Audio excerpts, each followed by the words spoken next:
안녕하세요. 저는 올해로 34살에 결혼한 지 6년 차가 된 여자입니다. 남편과 저 사이에 아이는 아직 없어요. 공사 현장에서 일하시던 아버지는 제가 초등학교에 입학하던 해에 일터에서 사고로 돌아가셨습니다. 그 뒤로 쭉 엄마와 단둘이 자라오게 되었어요. 평범한 주부였던 어머니는 혼자 몸으로 저를 키우시느라 고생하셨어요. 그냥 평범한 아이였던 저에게 어떤 기대를 하셨던 건지 고향의 재취자리를 알아놓으셨다는 할아버지의 말에도 엄마는 저의 교육을 이유로 시골로 돌아가지 않으셨습니다. 그 고집 때문에 엄마는 다른 친척분들과도 연을 끊고 살아가시게 되었어요. 갖은 고생 다 하시면서 저를 키워주셨고 저도 그 기대에 부응하고자 서울대는 아니지만 서울에 있는 명문대에 입학을 할 수 있게 되었습니다. 그때까지도 나아지지 않던 가정 형편 때문에 대학교 입학을 포기하고 저도 취직 전선에 뛰어들고 싶었었지만 엄마는 제가 좋은 대학을 졸업하면 더 좋은 기회를 가질 수 있다고 하시며 제가 회사에 취직할 때까지 저를 도와주셨어요. 유난스러운 부분이 있었지만 반대로 생각하면 정말 저만을 위해 살아오셨다고 해도 과언이 아닐 정도로 저와 관련된 일이라면 모든 일에 엄마는 발벗고 나서주셨고 저에 대한 기대를 저버리지 않았습니다. 그런 친정엄마와 저는 정말 애틋하게 지냈습니다. 정말로 남들보다 뛰어난 것 하나 없는 저였기 때문에 대학교를 졸업하고 평범한 회사에 취직하게 되었지만 취직이 결정된 그날에 엄마와 서로 부둥켜 안고 하루 종일 울었습니다.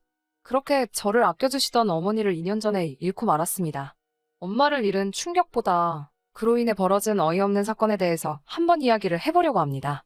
남편은 제가 회사를 다닐 때 만나게 되었습니다. 동갑내기라 그런지 친구 같은 모습이 참 좋았던 남편은 서글서글한 그 성격에 제가 사랑하는 친정엄마에게도 너무 잘했습니다. 집에 여자만 둘뿐인 걸 알게 된 남편은 발벗고 나서서 저희 모녀를 참 많이 도와줬어요. 저는 남편에게 많은 호감을 느꼈고 그렇게 1년 정도의 연애 기간을 보내고 결혼을 하게 되었습니다. 저희 집이 사정이 좋은 편은 아니었지만 그렇다고 남편의 집과 비교했을 때 엄청나게 큰 차이가 나는 정도는 아니었습니다. 남편이 모아둔 돈과 시댁에서 돈을 어느 정도 해주셔서 대출을 끼고 서울에 집을 구해서 신혼생활을 시작하게 되었습니다. 저도 시집을 갔으니 더 이상 서울에서 치열하게 살고 싶지 않으시다면서 서울에서 지내시던 전셋집을 빼서 제 혼수와 나머지 결혼 자금을 대주시고 어머니는 혼자서 지방 소도시로 이사를 가셨어요. 친정엄마와 멀리 떨어지게 된 건 제 인생에서 이번이 처음이라 많이 걱정되었지만 엄마는 저 아니었으면 진작에 떠났을 서울이라며 걱정하지 않아도 된다고 당부를 하시더라고요. 결혼 생활은 나쁘지 않았어요. 결혼 이야기가 오고 갈 때쯤 남편이 저에게 해줘야 할 말이 있다면서 경고하듯이 해준 이야기가 있습니다. 자기네 집이 종교는 따로 없지만 할머니 때부터 조상님을 모셔왔기 때문에 제사가 다른 집에 비해서도 엄청 많은 편이라고요. 시댁에서 제사 도와주는 걸로 문제가 많다는 사실이야 이미 익히 알고 있었기 때문에 걱정은 되었지만 남편이 저를 안심시켜주더라고요. 종갓집같이 제사에 목매다는 그런 건 아니고 말 그대로 대대로 벼슬 하신 조상님들한테 간단하게 상만 올리는 거니 크게 걱정할 필요 없다고 말이죠. 자기도 제사를 왜 이렇게 지내나 싶고 자기뿐만 아니라 다른 가족들도 지긋지긋해해서 할머니가 살아계실 동안까지만 하기로 했다고. 남편 위로 형님이 한 분 계셨는데 자기가 장손도 아니고 형수님 하는 거 보니까 과일 깎는 거 정도만 도와주고 아무것도 하지 않는다고. 거기에 더불어 자기가 잘 이야기해서 제사 때마다 참석 안 할 수 있도록 한다고 약속을 했습니다. 하지만 결혼을 하고 나서 저는 시도 때도 없이 있는 조상님 제사의 대부분을 참석하기로 했습니다. 남편과 조건을 걸듯이 약속을 하나 했거든요. 제사를 몇 번 지내든지 다 참석을 할 수 있다고. 그 횟수는 상관이 없지만 명절 때만큼은 친정에서 더 오랜 시간을 보낼 수 있게 손 좀 써달라고요. 이미 이런 사정을 알고 있던 시댁에서도 달가워하지는 않았지만 그런 점을 이해해 주셨고 남편의 도움으로 명절에는 점심 저녁 식사만 하고 바로 친정으로 출발할 수 있게 허락해 주셨어요. 그래도 다른 남편의 형제들도 있고 해서 명절날이면 새벽같이 시댁에 올라가서 제사 준비를 돕거나 하는 걸 빼먹은 적은 한 번도 없었습니다. 그리고 결혼한 지 3년 차가 되던 해에 시할머니께서 돌아가시게 되면서 조상님께 매번 제사 드리는 걸 달가워하지 않던 시댁에서도 제사를 줄이기 시작해서 오히려 명절 때도 따로 제사를 안 올리게 되었습니다. 그리고 엄마가 돌아가신 2년 전 추석 연휴가 시작되었어요. 아직도 그날을 생각하면 후회가 많이 남습니다. 이래 시작은 시댁에서였어요.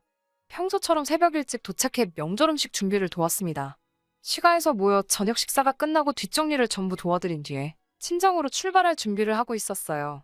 설거지를 끝내고 나오는데 운전을 해야 할 남편이 시댁 식구들과 술을 마시고 있더라고요.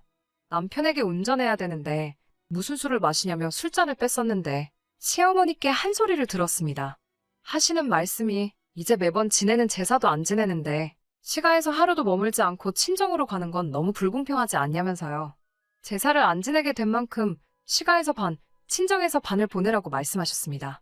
저희 어머니가 저를 보고 싶어 하는 만큼 시어머니도 그동안 아들이 보고 싶었으니 이해해달라고요. 차라리 미리 말씀해 주셨으면 좋았겠다는 생각을 했지만 시어머니의 말이 틀린 말은 아니고 충분히 시어머니나 남편의 입장도 이해가 갔기 때문에 다음날 점심 늦지막히까지 시댁에서 더 머물게 되었습니다. 저녁에 엄마하고 통화를 했는데 시간적인 여유가 많이 생기셨으니 제가 좋아하는 음식들로 만나게 준비해 놓을 테니 시댁에서 맛있는 거 너무 많이 먹고 오지 말라며 저를 달래주시더라고요. 다음날 이제 출발한다고 엄마한테 전화를 하는데 전화를 받지 않으셨어요. 전날에 도착하기로 1시간대쯤이면 충분히 도착할 것 같아서 엄마는 음식 준비하신다고 정신이 없으신가 싶어 별 다른 생각 없이 출발하게 되었습니다. 친정에 도착해서 아무리 현관문에서 엄마를 불러도 아무 대답이 없으셨어요. 느낌이 쎄해서 부랴부랴 문을 따고 안에 들어갔는데 부엌에는 제가 좋아하는 음식들이 준비되어 있었고 엄마는 그 옆에서 바닥에 쓰러지신 채로 의식이 없었습니다. 뇌졸중이었습니다. 골든타임을 놓친 어머니는 그날 뇌사 판정을 받으셨고 2주 뒤에 병원에서 돌아가시게 되었습니다. 일이 아무것도 손에 잡히지 않았습니다. 그날 남편을 데리고 나와 하루를 머물지 않고 바로 출발했다면, 아니 제가 운전면허 따는 걸 미루지 않고 그날 저 혼자서라도 출발했었다면 엄마가 그렇게 된 게 전부 제 탓만 같고 저 때문에 이 사단이 난 것 같아 견뎌내기가 너무 힘들었어요. 부모 일은 자식이 저 하나만은 아니잖아요. 결국 어느 정도 시간이 지나고 이겨낼 수 있었지만 그래도 그 무거운 마음만큼은 떨쳐버리기 힘들더라고요. 진짜 문제는 엄마가 돌아가신 이후부터였습니다. 2년 전부터 전 세계를 강타한 이 시국을 저희 가족들도 피해갈 수 없었습니다. 자영업을 하던 형님네가 가장 큰 타격을 입게 되었지요. 처음 명절 때 시가에서 온 가족이 모였는데 그 이유를 다른 곳에서 찾더라고요. 예전과 우리 가족이 달라진 게 뭐가 있냐면서 조상님께 드리던 제사를 멈춘 걸 가장 큰 이유로 꼽았습니다. 시할머니가 돌아가시고 제사를 손에 놓자 조상님들이 노해서 후손인 우리들에게 벌을 주는 거라고요. 그때부터 시댁은 조금 과하다는 생각이 들 만큼 조상님 제사에 혈안이 되어 있었어요. 저도 이제 친정에 갈 이유가 없다는 이유로 그만큼 제사 준비 때마다 저를 부르셨고요. 남들보다 더 제사 지내는 걸 이해하지 않아 하던 남편도 불편함을 호소하는 저를 보고도 이때만큼은 아무 소리를 내주지 않았고 오히려 우리 잘 되라고 하는 일이니까 제가 불만만 갖지 말고 더 신경 좀 써주면 좋겠다는 식으로 이야기하더라고요. 남편이 제게 생각해보라고 우리 사이에 아이가 생기지 않는 이유가 자기가 제사에 소홀했기 때문에 조상님들이 벌을 주고 있는 걸 수도 있다고 말하면서 늘 조상님 제사에는 관심 없어 하던 평소와는 다른 모습을 보여줬습니다. 제사 준비는 시할머니가 계시던 시절보다 더 심해졌고 그만큼 음식에도 그때보다 신경을 더 썼기 때문에 제사가 있는 날에는 연락을 받고 새벽바람부터 시가에 도착해서 준비를 했어야 했어요.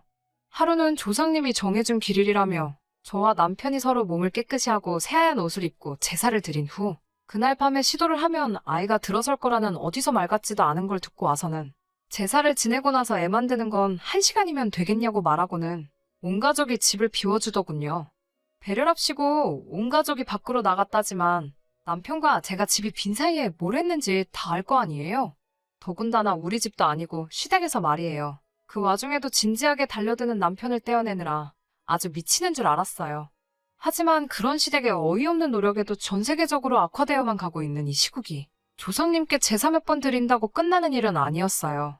자영업을 하면서 타격을 입은 형님네는 거의 회복이 불가능해 보였습니다. 급기야 형님네는 길바닥에 나앉을 정도가 되었고 엎친 데 덮친 격으로 시아버지도 건강이 안 좋아지셨어요. 남편과 저 사이에 아이는 당연히 생기지 않았고 거기에 더불어 남편의 회사에서 인원 감축을 준비 중이라는 소문까지 나돌게 되었죠. 제사에 큰 의미를 두지 않는 남편도 이때쯤부터는 역시 그동안 제사를 안 드려서 그런가? 하면서 자신 없는 모습을 보이더라고요. 그러던 어느 날 갑작스럽게 시댁에서 연락이 왔어요.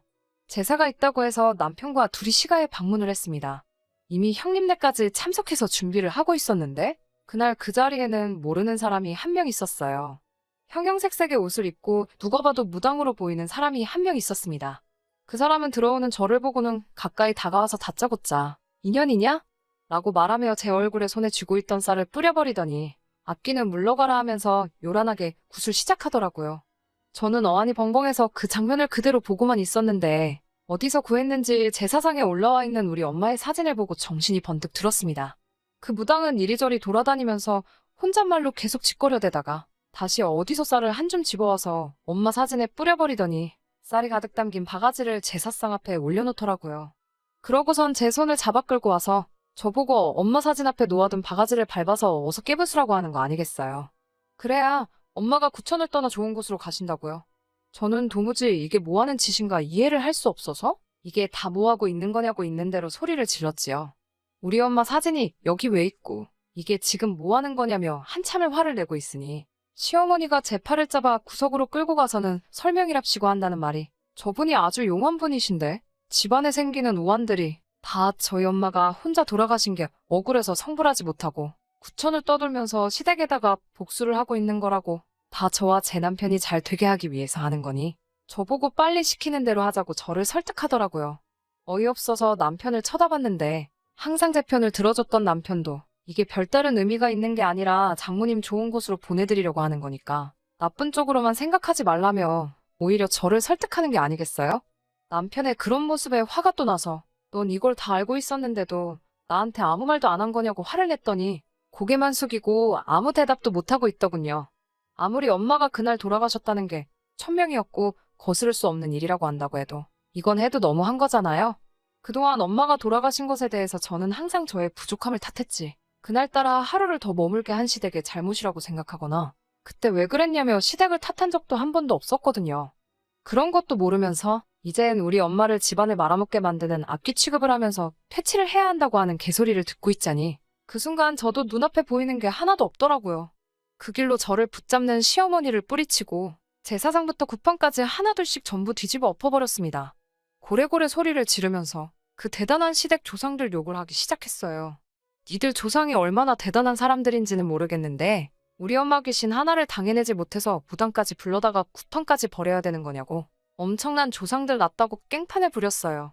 제가 난동 부리고 있는 걸 멀뚱멀뚱히 구경하고 있는 무당한테도 다가가서 바가지에 담아놓은 쌀을 그 사람한테 뿌려버리고 당신이야말로 번지수 잘못 찾았다고 진짜 용한 사람이 맞냐고 한마디 했죠. 진짜 악기는 우리 엄마가 아니라 그깟 제사 몇 번 건너뛰었다고 후손들 하는 일도 망하게 만들고 아이 한 명 보내주지도 못하는 저 사람들의 조상들이야말로 악기지 애꿎은 우리 엄마 건드리지 말라고요. 한참을 시댁을 뒤집어 엎고 나서야 혼자서 밖으로 나왔네요. 제 눈치 보면서 쫓아오는 남편에게도 따라오지 말라고 소리치고 시댁을 뒤로하고 엄마가 혼자 지내던 엄마의 집으로 돌아왔습니다. 회사에는 사정을 이야기하고 휴직을 하고 있는 상태고 결국 남편과는 이혼 절차를 밟고 있는 중입니다. 집도 남편이 해온 거니 그 집에 채워놓은 혼수만큼만 다시 돌려받는다면 더 이상 바랄 게 없겠네요. 저는 이 결혼 생활로 많은 것을 잃었긴 했지만 새 출발을 해보려고 합니다. 그 사람들에게 일말의 양심이라도 남아있어 진정한 사과를 했으면 아무 일도 없었던 척 다시 돌아가 볼까도 했지만 그날 이후로 따로 아무 말도 없는 시댁과 남편에게 돌아가고 싶은 생각이 하나도 없어요. 계속 그렇게 조상님만 찾으면서 살고 있겠죠.